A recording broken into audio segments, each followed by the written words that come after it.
পশ্চিম এশিয়ার আকাশ যখন যুদ্ধের উত্তাপ, ঠিক সেই সময়েই আন্তর্জাতিক রাজনীতিতে তৈরি হয়েছে এক নতুন সমীকরণ।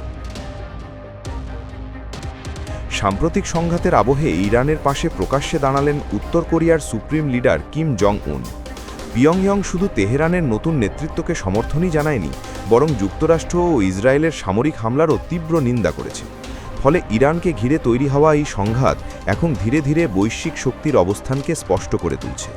উত্তর কোরিয়ার পররাষ্ট্র মন্ত্রণালয়ের এক মুখপাত্র জানিয়েছেন, ইরানের নতুন সর্বোচ্চ নেতা মুজতবা খামেনেইকে নির্বাচিত করার সিদ্ধান্তকে সম্মান জানায়।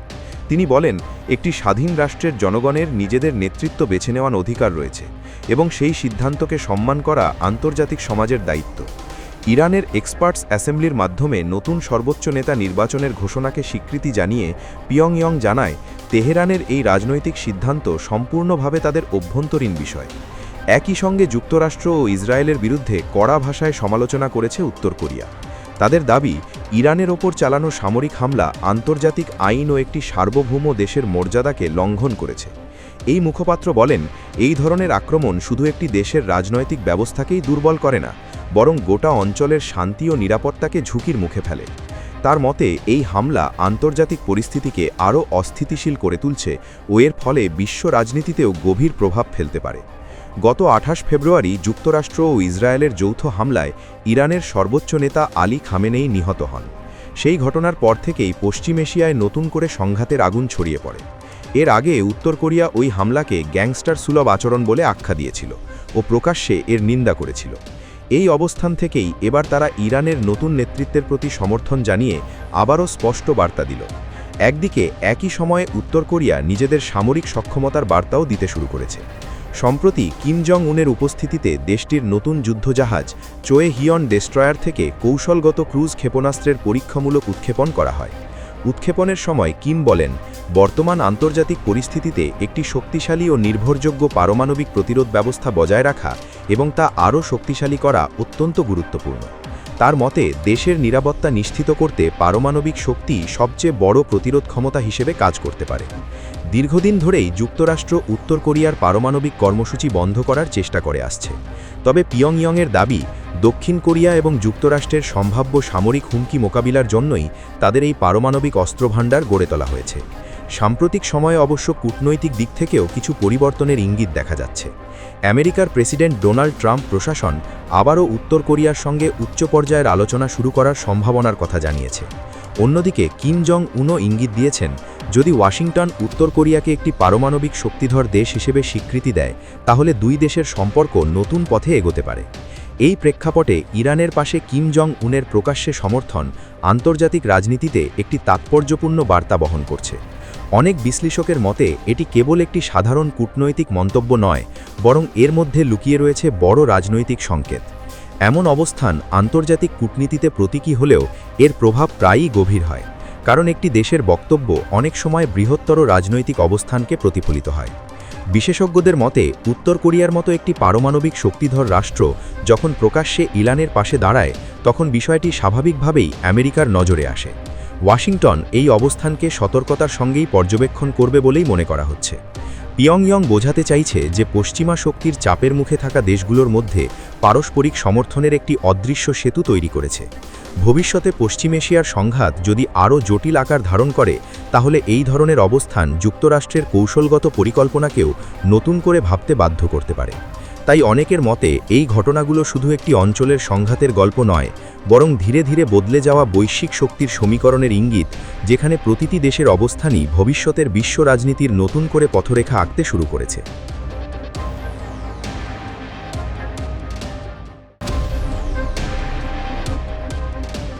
পশ্চিম এশিয়ায় যুদ্ধ পরিস্থিতি এমনিতেই অগ্নিগর্ভ।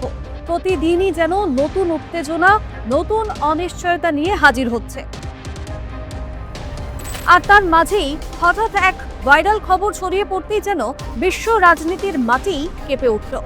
ইরানের ক্ষেপণাস্ত্র হামলায় ইসরায়েলের প্রধানমন্ত্রী বেঞ্জামিন নেতানিয়াহু নাকি নিহত হয়েছেন।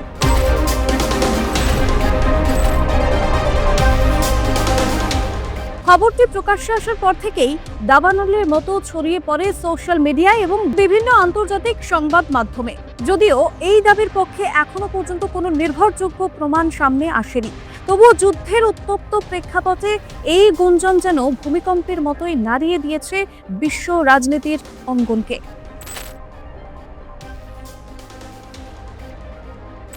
এই গুঞ্জনের সূত্রপাত ইরানের আধা সরকারি সংবাদ মাধ্যম তাসনিম নিউজ এজেন্সির একটি প্রতিবেদনের মাধ্যমে।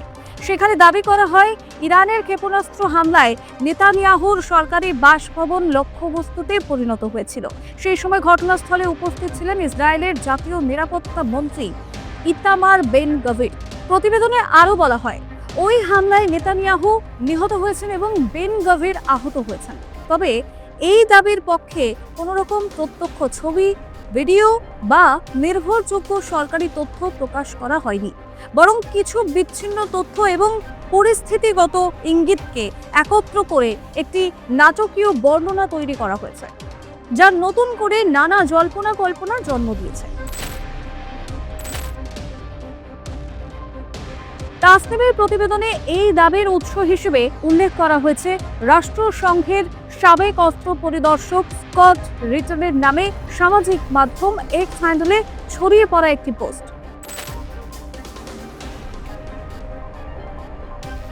এবং সেই পোস্টে বলা হয় যে ইরানি ক্ষেপণাস্ত্র নেতানিয়াহুর লুকিয়ে থাকার স্থান বা বাসভবনে আঘাত হানে এবং ঘটনাস্থলেই তার মৃত্যু হয়।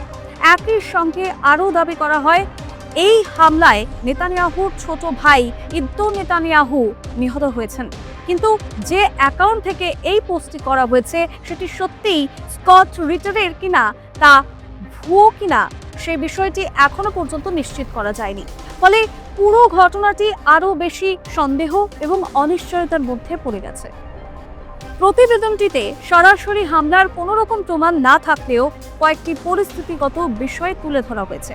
যেমন, সাম্প্রতিক সময়ে নেতানিয়াহুর নতুন কোনো ভিডিও প্রকাশ না হওয়া, তার বাসভবনের আশেপাশে নিরাপত্তা ব্যবস্থা জোরদার করা, মার্কিন যুক্তরাষ্ট্রের কিছু কূটনৈতিক সফর হঠাৎ স্থগিত হয়ে যাওয়া এবং ফ্রান্সের প্রেসিডেন্ট ইমানুয়েল ম্যাক্রোর সঙ্গে নেতানিয়াহুর একটি ফোন আলাপের অস্পষ্ট বিবরণ।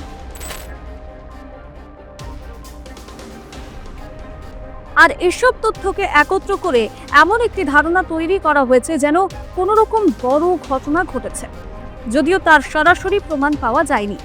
বিশ্লেষকদের মতে এটি পশ্চিম এশিয়ার চলমান যুদ্ধের পরিচিত কৌশলের অংশ। বাস্তব তথ্যের ছোট ছোট খণ্ডাংশকে জোড়া লাগিয়ে একটি নাটকীয় গল্প তৈরি হয় এবং পরে সেটিকে এমনভাবে ছড়িয়ে দেওয়া হয় যেন কোনো গোপন ঘটনা আড়ালে রাখা হয়েছে। তাসনিম নিউজ এজেন্সিকে সাধারণত ইরানের শক্তিশালী সামরিক বাহিনী আইআরজিসির ঘনিষ্ঠ সংবাদ মাধ্যম হিসেবে বিবেচনা করা হয়। এমনকি যুক্তরাষ্ট্রের ট্রেজারি বিভাগও এই সংস্থাটিকে আইআরজিসির সঙ্গে সংশ্লিষ্ট বলে উল্লেখ করেছে। তবে প্রকাশ্যে পাওয়া তথ্য এই গুঞ্জনের ভিত্তিকে দুর্বল করে দেয়। ইসরায়েলের প্রধানমন্ত্রী দফতরের তথ্য অনুযায়ী 7 মার্চ নেতানিয়াহুর নামে একটি আনুষ্ঠানিক বিবৃতি প্রকাশ করা হয়েছিল, আর তার আগের দিন তিনি দক্ষিণ ইসরায়েলের বীরশেবা শহরে ক্ষেপণাস্ত্র হামলার একটি ঘটনাস্থল পরিদর্শন করেছিলেন বলে সরাসরি ওয়েবসাইটে উল্লেখ করা রয়েছে। পাশাপাশি সাম্প্রতিক কয়েকটি আন্তর্জাতিক প্রতিবেদনে তার রাজনৈতিক এবং কূটনৈতিক কর্মকাণ্ডের কথাও উঠে এসেছে।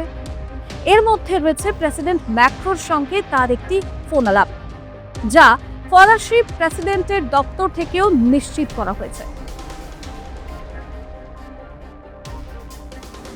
এর আগেও যুদ্ধ চলাকালীন নেতানিয়াহুর অবস্থান এবং নিরাপত্তা নিয়ে বিভিন্ন সময় নানা গুজব ছড়িয়েছে।